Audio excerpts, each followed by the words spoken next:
Kita awali dengan informasi pertama. Saudara, Laboratorium Infeksi Rumah Sakit Pendidikan Universitas Syah Kuala saat ini mengalami peningkatan masyarakat yang ingin melakukan tes swab antigen dan juga PCR.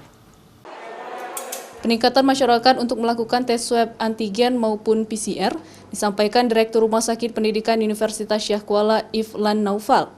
Peningkatan ini sendiri terjadi seiring banyaknya masyarakat yang melakukan aktivitas penerbangan serta pengecekan status COVID-19. Selain itu, mahasiswa Universitas Syah Kuala sendiri yang akan melanjutkan pendidikan ke luar negeri juga diharuskan melaksanakan tes guna menjadi salah satu persyaratan penerbangan dan kelengkapan administrasi bebas dari COVID-19.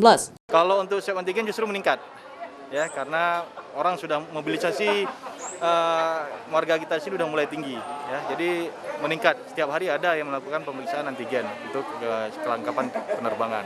Untuk PCR sendiri itu tergantung dari gejala, tergantung rekomendasi dari dokter yang merawatnya, apakah perlu atau tidak untuk PCR test. Ya. Beberapa maskapai juga, terutama yang keluar negeri, juga meminta syaratnya PCR test. Ya. Saat ini selain proses swab antigen dan PCR yang terus dilakukan Laboratorium Infeksi Rumah Sakit Pendidikan Universitas Syah Kuala, tim medis juga sedang melakukan vaksinasi kepada tenaga pendidik menjelang persiapan proses belajar mengajar tatap muka. Syahril, Kompas TV, Banda Aceh.